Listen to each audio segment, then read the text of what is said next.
बिस्मिल्लाहिर्रहमानिर्रहीम। अस्सलामु अलैकुम नाज़रीन, दीन दुनिया चैनल में आपको खुश आमदीद कहते हैं। नाज़रीन, कुर्बानी का शौक हर किसी को होता है। हर कोई चाहता है कि बड़े से बड़े जानवर की कुर्बानी करे। जानवर की कुर्बानी करके न सिर्फ आप अपने रिश्तेदारों को गोश्त भेजते हैं जिससे आपके उनके साथ ताल्लुकात मजीद मजबूत होते हैं, बल्कि उन अफराद को भी बांटते हैं जो इस साल मुश्किल मुआशी हालात की वजह से कुर्बानी से रह जाते हैं। मगर कुर्बानी की दीनी अहमियत और तारीख को देखें तो ये बात वाज़ेह है कि ये अमल अल्लाह ताला को बहुत पसंद है। ईद पर कुर्बानी से मुतालिक डॉक्टर जाकिर नाइक का यह बयान सुने जिसमें उन्होंने कुर्बानी पर भरपूर रोशनी डाली। आपको अंग्रेजी में हुई सारी गुफ्तगू का हिंदी और उर्दू में तर्जुमा करके सुनाते हैं। नाज़रीन, कुर्बानी की तारीख से मुतालिक बताते हुए डॉक्टर जाकिर नाइक ने बताया कि अल्लाह ताला ने हजरत इब्राहीम अलैहिस्सलाम से पूछा था कि आपको इस दुनिया में सबसे ज्यादा किस चीज से मोहब्बत है, तो कुदरती तौर पर एक बाप होने की हैसियत से उन्होंने कहा कि अल्लाह ताला के बाद अपने बेटे इस्माइल से, और इसके बाद अल्लाह ताला ने हजरत इब्राहीम से इम्तहान लिया कि क्या वो अपने बेटे को अल्लाह ताला की राह में कुर्बान करते हैं। बाप का जज्बा तो दीदनी था ही, साथ ही हजरत इस्माइल का जज्बा भी कमाल उरूज पर था। उन्होंने कहा, अब्बा फिक्र न करो, तुम मुझे साबित कदम और अल्लाह की हिदायत में पाओगे। किस्सा मुख्तसर, जब इब्राहीम ने बेटे की कुर्बानी करना चाही तो अल्लाह ताला ने इस्माइल अलैहिस्सलाम की जगह एक कुर्बानी को छुरी तले डाल दिया। ये वही चीज है जिसे हम हर साल याद करते हैं कि इस दिन हम इस दुनिया में कोई भी चीज अल्लाह सुब्हानहू तआला की राह में कुर्बान कर सकते हैं। अगर हमारे पास वसाइल हैं तो हमें ईद उल अज़हा पर कुर्बानी करनी चाहिए। आप बकरी, गाय और ऊंट को भी ज़िबाह कर सकते हैं। डॉक्टर साहब ने बताया कि सूरह हज में अल्लाह ताला ने फरमाया कि कुर्बानी का गोश्त अल्लाह ताला को नहीं पहुंचता बल्कि तकवा पहुंचता है। तो हम कुर्बानी इसलिए करते हैं कि अल्लाह ताला की राह में मंजूर नजर बन सके, और कुर्बानी के गोश्त को हम खुद खाते हैं, रिश्तेदारों और दोस्तों को देते हैं और गरीबों को देते हैं जो कुर्बानी नहीं कर सकते। 1/3 हिस्सा अल्लाह की राह में बांटना चाहिए, 1/3 रिश्तेदारों के लिए रखना चाहिए, और ज्यादा से ज्यादा अगर हम कुछ अपने लिए नहीं रख सकते तो वो 1/3 है। इसके बाद डॉक्टर साहब ने बताया कि ईद उल अज़हा पर जो काम करने चाहिए इनसे मुतालिक बात करें तो हमें सुबह सवेरे नहाना चाहिए, खुशबू या इत्र लगाएं, अच्छे कपड़े पहने, तकबीरात पढ़ें, ईद से पहले कुछ न खाना मुस्तहब है, नमाज ईद पढ़ने के लिए जाना चाहिए। Number 1, that have a bath early in the morning. Number 2, put perfume on yourself. It's a sunnah.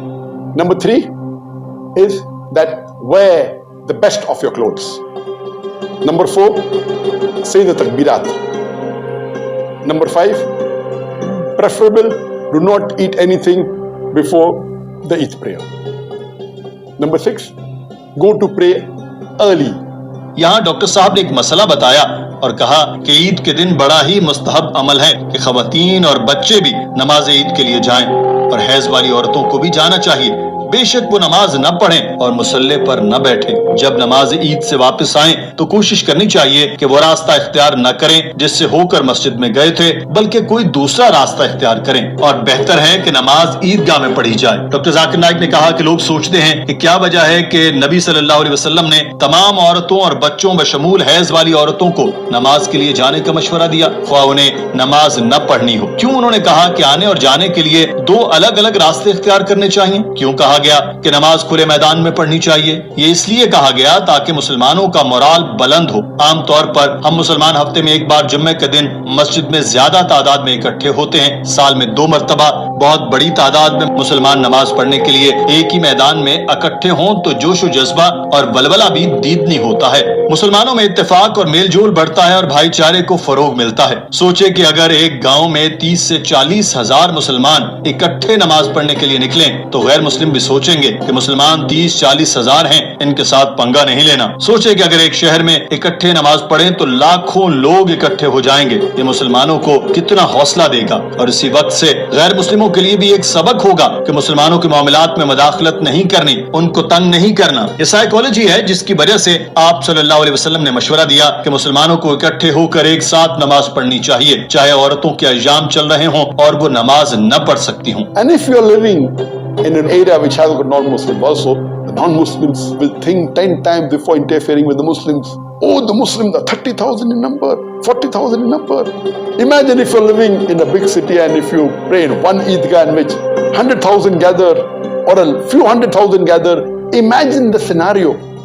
It will boost up the morale of the Muslims and at the same time would give a non-Muslim thought that they better not interfere with Muslims. Doctor Zakir Naik ने कहा कि ईद पढ़ने आने और जाने के लिए 2 रास्ते इख्तियार करने की इसलिए हिदायत की गई कि मुसलमान एक जगह से होकर जाएं तो दूसरी जगह से वापस आएं और उनको देखने वाले सोचें कि मुसलमान कितनी बड़ी तादाद में हैं। इसके बाद जब आप नमाज पढ़कर वापस आएं और आपके पास वसाइल हैं तो कुर्बानी करें। ये अल्लाह का शुक्र अदा करना है कि उसने आपको वसाइल दिए और आप उसकी राह में कुर्बान कर रहे हैं। इसके बाद अपने रिश्तेदारों से मिलें, दोस्तों से मिलें, क्योंकि ये जश्न का दिन है। डॉक्टर साहब ने बताया, अमूमन इंडिया और पाकिस्तान के लोग ईद मुबारक कहते हैं, ये भी ठीक है, मगर जो इस्लामी तरीका है इसमें एक दूसरे से मिलते हुए दुआ की जाती है कि अल्लाह आपके और हमारे अच्छे अमाल को कबूल फरमाए। नाज़रीन, क्या आपको पता है कि नमाज ईद के 14 नकात ऐसे हैं जो निहायत जरूरी हैं, मगर आम तौर पर मुसलमान उनको नहीं जानते। शायद कुछ लोग 4-5 जानते हों, मगर पूरे 14 के 14 शायद ही किसी को मालूम हो। इन्हीं से मुताल्लिक डॉक्टर जाकिर नाइक ने भी बताया। उन्होंने बताया कि ईद की नमाज फर्ज है।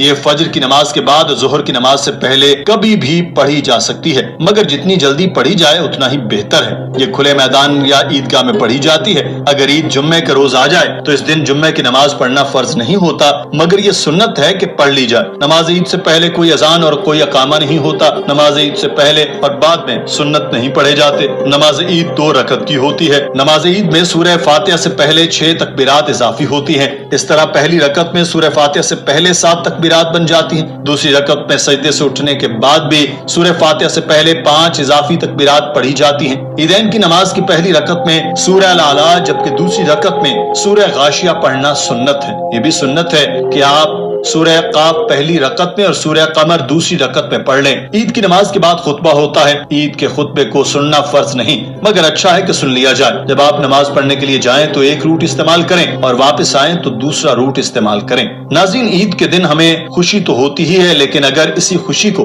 हम अल्लाह ताला और उसके रसूल सल्लल्लाहु अलैहि वसल्लम की बताई हुई हिदायत के मुताबिक गुजारें तो यकीनन ये जश्न भी हमारी नेकियों में इजाफा ही करेगा। नाज़रीन, आज की वीडियो के बारे में आपकी राय क्या है? कमेंट सेक्शन में जरूर आगाह कीजिएगा। अपना ख्याल रखिए। अल्लाह हाफिज। अस्सलाम वालेकुम दोस्तों, बहुत ही इन्फॉर्मेटिव वीडियो था ये। बकरीद के बारे में काफी सारी चीजें इसमें डिटेल में पता चली है। इस वीडियो को देख करके आप क्या समझे, अपनी कीमती राय हमारे कमेंट बॉक्स में जरूर शेयर करें और इस वीडियो को तमाम भाइयों तक जरूर शेयर करें ताकि उन तक भी हक और सच की बात पहुंच सके। मिलते हैं आपसे अगली वीडियो पे, तब तक आप अपना ध्यान रखें।